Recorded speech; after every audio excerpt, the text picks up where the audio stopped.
Syederalun penyidik Bareskrim Polri bakal memeriksa Deddy Corbuzier terkait aliran dana sebesar 150 juta rupiah dari tersangka Indra Kents. Berikut informasi selengkapnya.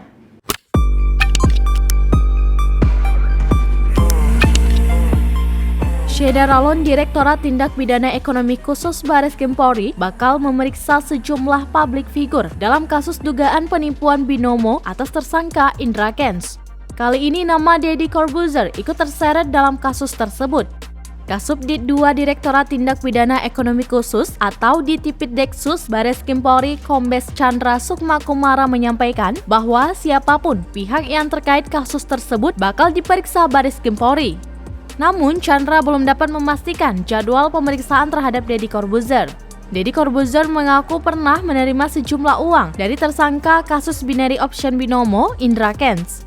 Deddy menjelaskan meski menerima uang senilai 150 juta rupiah dari Indra, dana tersebut tidak masuk ke kantong pribadinya, melainkan sebagai bantuan dana.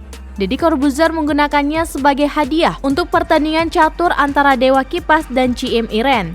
Oleh karena itu, Deddy Corbuzier berseloroh bakal meminta kembali dana yang kini sudah di tangan Dewa Kipas jika bakal disita oleh pihak berwajib.